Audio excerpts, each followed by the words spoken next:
안녕하세요. 이제 어린이집 다니는 아이 하나를 둔 30대 여성입니다. 친정어머니의 도움을 받아 아이 키워가며 장사해서 돈 벌고 그렇게 살아요. 결혼 전에는 애는 엄마가 키우는 게 맞다고, 왜 친정어머니고 시어머니고 힘들게 하는지 모르겠다 생각했었는데, 살아보니까 그게 그렇게 마음먹은 대로 안 되네요. 그러니까 사람이 겪어보기 전에 함부로 말을 하는 게 아닌가 봐요. 아무튼 평소라면 씻고 자기 바쁠 시간인데, 오늘은 낮에 커피를 많이 마셔서 그런지 잠도 안 오고, 그래서 제 이야기를 좀 해볼까 합니다. 솔직히 자랑할 만한 이야기도 아니다 보니 어디 가서 말해본 적이 없는데 오늘은 왠지 하고 싶기도 하고요. 남편하고는 제 나이 딱 30이 되었을 때 친구의 소개로 만났어요. 친구가 어떤 마음으로 주선해준 소개팅인지는 모르겠지만, 짐작컨대 대학 졸업 후에 소처럼 일만 하는 제가 안쓰러워 보였던 거 아닌가 싶어요. 아버지와 사별 후 혼자 힘으로 저를 키워주신 어머니께 하루라도 빨리 효도하고 싶은 마음밖에 없었거든요. 아무튼 친구의 성화로 소개를 받은 게 지금의 남편입니다. 그리고 이제 와서 말이지만 솔직히 남편 외모는 제 스타일은 아니었어요. 키도 저랑 비슷하고 배도 나오고 나이는 저보다 겨우 1살 많았는데 저희 친정오빠보다도 나이가 많아 보였으니까요. 그래서 처음엔 친구가 나를 뭘로 보고 이런 남자를 소개시켜줬나 싶었을 만큼 기분이 별로였어요. 하지만 대화를 좀 나눠보니까 그래도 사람이 진지하면서도 위트도 있고 무엇보다 자신만만하더라고요. 자기가 서울에 자기 아파트도 하나 있고 대기업은 아니지만 정년보장이 되는 거나 마찬가지인 직장도 다니고 있다면서, 그리고 저더러 속물이라는 사람들도 분명 있겠지만 그런 이야기를 듣고 있으니 사람이 좀 달리 보이는 거예요. 외모가 밥 먹여주나 뭐 그런 생각도 들고, 그래서 남편이 한 번 더 만나보자는데 그러자 했어요. 그리고 그런 만남이 몇 차례 더 이어지는 동안 남편은 늘 저를 데리러 오고 데려다 주었습니다. 따지고 보면 먼 거리도 아니었는데 그렇게 해야 자기 마음이 편하다면서 말이죠. 그래서 남편이 정식으로 사귀고 싶다고 했을 때도 왠지 미안한 마음도 들고 그래서 제대로 싫다 소리를 못했네요. 한마디로 어영부영 사귀게 된 거죠. 그리고 정신 차려보니까 결혼까지 약속한 상황이었고요. 변명 같고 한심하게 들리겠지만 지금도 그때를 생각하면 꼭 뭐에 홀렸던 것 같다니까요. 상견례가 있기 전에 시댁에 인사를 드리러 갔을 때 처음으로 어머님 아버님과 저랑 동갑이라는 남편과는 연년생인 신우까지 만났습니다. 어머님 아버님은 평범하신 분들이셨어요. 오느라 고생했다 그런 따뜻한 한마디는 없었지만 그렇다고 딱히 저를 박하게 대하신 것도 없었거든요. 다만 친정어머니랑 단둘이 산다는 것에 대해서 경제적으로 어려움은 없는지 물어보셨는데 그다지 신경 쓰이는 질문은 아니었네요. 사실 편모 가정이라고 하면 지레 힘들게 살았을 거라 생각하는 사람들을 살면서 너무나 자주 봐왔거든요. 그리고 다행히 저희 모녀는 경제적으로 큰 고생은 하지 않았습니다. 어머니가 가게를 운영하셨는데 제법 매출이 나오기도 했었고, 거기다 돌아가신 아버지의 부모님, 그러니까 저에겐 친가 쪽 할머니 할아버지께서 도움을 많이 주셨거든요. 다만 이 도움을 받는 과정에 있어서 작은아버지와 고모가 어머니를 감정적으로 힘들게 하는 일이 많았죠. 그래서 제가 악착같이 돈을 벌어 더는 어머니께서 조부모님께 기대지 않으셔도 되게 해드리고 싶었던 거고요. 그리고 시부모님 이야기가 나왔으니 신우 이야기도 조금 해보자면, 앞서 말씀드린 대로 저와 동갑인 신우는 남편과는 아주 다른 사람이었습니다. 늘씬하고 키도 큰 데다가 눈도 왕방울만 해서는 솔직히 같은 여자가 봐도 예쁘다는 생각이 절로 드는 사람이었어요. 하지만 어째서인지 딱히 하는 일은 없다고 했고, 시부모님은 인물이 되니까 괜찮다며 웃으시더라고요. 그래서 저도 그냥 같이 적당히 웃어넘기긴 했지만 솔직히 말하면 부럽기도 하고 한편으론 황당하기도 했네요. 아무튼 신우하고 따로 이야기를 해보진 않았어요. 점심 식사 내내 새침하게 앉아있다가 커피 한잔하는 타임엔 약속이 있다며 나가버렸으니까요. 상견례 자리도 모난 구석 없이 무난하게 이뤄졌습니다. 다만 남편이 아파트가 있었던 만큼 시부모님, 특히나 어머님의 어깨가 어찌나 으쓱하시던지 자기 아들 수준에 맞춰 걸맞는 혼수를 해왔으면 좋겠단 소리를 대놓고 몇 번이나 말씀하시더라고요. 게다가 저나 친정어머니 입장에선 처음부터 빈손으로 갈 생각도 없었는데 어머님이 요새 여자들은 개념이 어떻고 해대시니 솔직히 듣기가 좀 거북했어요. 하지만 그래도 좋은 일로 만난 날이었던 만큼 친정어머니께서 걱정 말라며 어머님을 맞춰드렸고, 그렇게 어머님은 저희에게 리스트랄지 견적서랄지 그런 종이 한 장을 건네셨습니다. 그런데 집에 와서 친정어머니랑 같이 살펴보니 그 중에는 무려 3천만 원 가까이 되는 소파도 있었어요. 아무리 남편이 집을 해오는 상황이긴 했지만 20평이 채 되지 않는 아파트였는데 그 안에 3천만 원짜리 6인용 소파라니 가당치도 않다 싶었습니다. 그리고 이 밖에도 100인치짜리 TV는 정말 어이가 없었죠. 그래서 남편에게 아무리 그래도 이건 아닌 것 같다 하니 어차피 이 아파트에서 좀 지내다가 애 낳으면 이사 가야 하고 그러면 그때 써도 되니까 미리 사둔다 생각하면 되지 않냐대요. 그래서 그런 생각이면 애 낳고 이사하고 이후에 사도 늦지 않는다니까. 그러면 그때도 저희 어머니가 사주시는 게 맞냐 그러더라고요. 그때 돼서 자기가 벌어온 돈으로 사게 되면 그건 제가 해오는 게 아니지 않냐면서. 그리고 저는 이때 솔직히 좀 당황스러웠어요. 비록 1년이 채 되지 않는 짧은 연애 기간이었지만 그래도 그동안 돈 앞에서는 쿨한 척 무심한 척 하던 사람이 그런 셈을 하며 그런 말을 할 줄은 몰랐거든요. 한편 그렇게 결혼을 했는데 결혼한 지 반년도 되지 않았던 그해 겨울 남편이 충격적인 소식을 전해왔습니다. 그건 바로 남편이 회사를 관두게 되었다는 이야기였죠. 게다가 너무 놀란 제가 그게 무슨 소리냐고 공기관이나 마찬가지라 정년이 보장된다 하지 않았냐니까. 그게 사정이 그렇게 되었다며 얼버무리기만 하고 제대로 된 답을 해주지 않더라고요. 그리고 그제서야 저는 남편이 다닌다는 회사에 대해서 알아보기 시작했고 정말 꿈에도 생각하지 못한 사실을 알게 되었습니다. 남편은 매년 계약을 갱신해야 했던 상황으로 정년 보장 같은 건 애시당초 말도 안 되는 얘기였다는 걸요. 뿐만 아니라 어떻게 이런 터무니없는 거짓말을 한 거냐고 남편에게 따졌더니 남편이 한다는 말은 더 가관이었어요.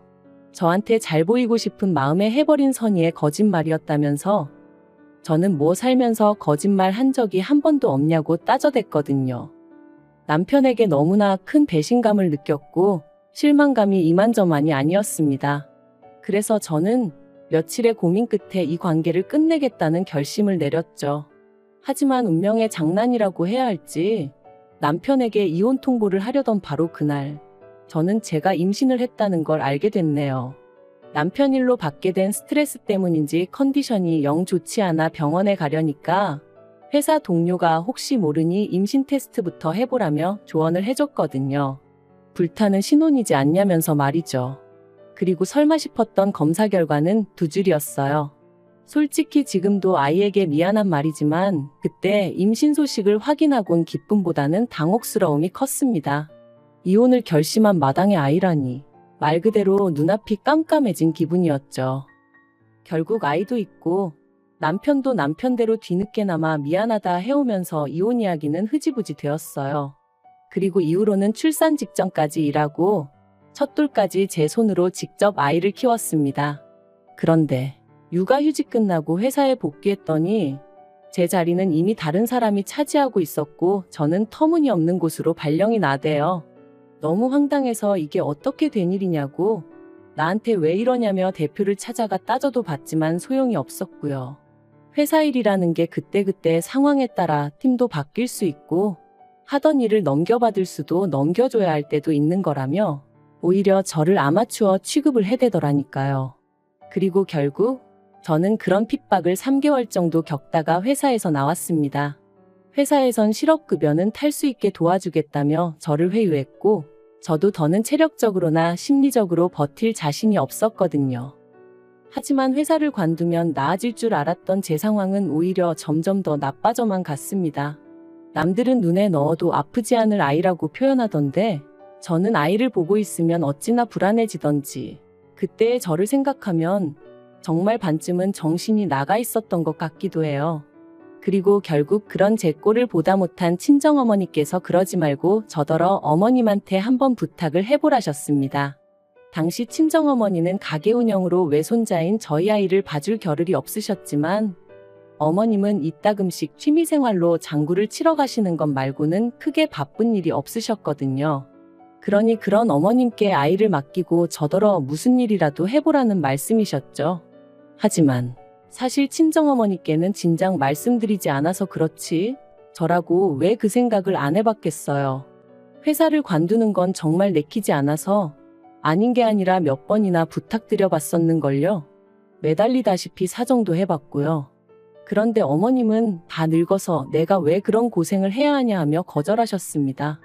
애는 엄마가 직접 키워야 한다면서 말이죠. 그리고 이 모든 상황을 알게 되신 친정어머니께서는 그럼 당신이 아이를 봐주겠다 하셨습니다. 다만 장사 잘 되는 가게를 정리하긴 아까우니 저더러 가게에 나가서 당신 대신 일을 하라셨죠. 친정어머니가 어떻게든 저를 도와주고자 하신 말씀인 걸 알았기에 알겠다 했습니다. 그런데 그때는 이 결정이 제 인생에 두고두고 영향을 끼치게 될 줄은 정말 몰랐네요.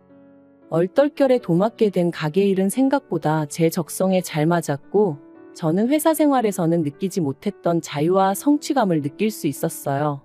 그리고 1년 정도 지났을 땐 친정어머니가 저에게 전적으로 맡겨주셨기 때문에 여러 가지 시스템을 도입해 볼 수 있었고 그러면서 수익은 더 좋아졌죠. 그러자 아이를 친정에 맡기고 겉으로 돈다며 못마땅해하던 어머님도 더는 싫은 소리를 하지 않으셨습니다. 그도 그럴 것이 그렇게 번 돈으로 어머님한테도 잘해드렸거든요. 솔직히 아이 봐달라는 부탁을 매몰차게 거절하셨던 걸 생각하면 그러고 싶은 마음이 싹 사라지기도 여러 번이었지만 어쨌든 결과적으론 일이 잘 풀렸으니 과거는 묻어두려는 마음이었어요. 그리고 그렇게 가게를 운영한 지 3년째 되던 해 저는 정식으로 친정어머니에게서 가게를 인수하기로 마음을 먹었습니다. 친정어머니에게는 평생 일구신 자산이나 다름이 없었고 그걸 제가 시쳇말로 날로 받고 싶지는 않았거든요. 그래서 최대한 시세에 가깝게 값을 치르겠다는 생각에 남편에게 대출 이야기를 꺼냈는데 남편이 정말 심하다 싶을 정도로 짜증을 내면서 무조건 안 된다고 하는 거예요. 기다리다 보면 어차피 저희 어머니 돌아가실 거고 그러면 자연히 제 거 될 건데 그걸 무슨 돈을 치르냐 하면서 말이죠. 그리고 그 말에 마음이 팍 상해버린 제가 무슨 말을 그렇게 하냐고 따지니 남편이 또다시 목소리를 높이며 아파트 담보로 대출받아서 친정으로 자기 돈을 빼돌리려는 심산이냐 어쩌냐 하는데 정말 기도 안 차더라고요. 그리고 다짜고짜 큰 소리를 내는 남편을 보고 있으니 갑자기 남편이 회사에서 잘렸던 그날이 떠오르면서 뭔가 쎄한 기분이 들었던 거죠. 그래서 저도 지금 돌이켜보면 어쩌다 그런 생각까지 하게 된 건지 모르겠는데 등기부등본을 떼서 아파트 명의를 확인해 봤어요. 그리고 그 명의는 충격적이게도 남편이 아닌 어머님 이름으로 되어 있었습니다. 아파트를 담보로 대출도 있는 대로 받아진 상황이었고요. 저는 남편에게 등기부등본을 집어던지며 설명해보라 소리를 질렀습니다. 그러자 남편은 놀라거나 미안해하는 대신 저더러 이제 남편 뒷조사까지 하냐며 악을 썼죠. 그리고 그때부터 정말 소위 진흙탕 싸움이 따로 없었습니다. 남편은 저더러 집 명의가 누구로 되어 있는 게 무슨 상관이냐, 그렇다고 네가 집세를 한번 내기를 했냐 뭐 했냐 해댔고 그렇다고 대출을 저더러 갚으라고 한 것도 아닌데 뭐가 문제냐며 저를 이상한 사람으로 몰아갔거든요.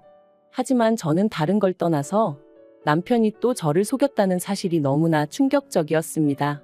그리고 대출 같은 경우도 남편이 저더러 갚으라고 한 건 아니었지만 그렇다고 대출을 받아다 쓰신 어머님이 갚고 계신 것도 아니었으니 아파트가 제 재산이라고 생각해 본 적도 욕심낸 적도 없었지만 그래도 저는 부부는 모든 면에서 공동체다 생각하고 가게에서 벌어오는 돈 전부를 남편에게 오픈하고 있었던 만큼 배신감이 드는 건 어쩔 수가 없더라고요. 하지만 단지 아파트 명의가 남편이 아니라 어머님으로 되어 있다고 해서 그 일로 제가 이혼까지 결심한 것은 아닙니다. 제가 이혼을 하기로 결심하게 된 결정적인 이유는 남편이 보여준 이중적인 태도 때문이었죠.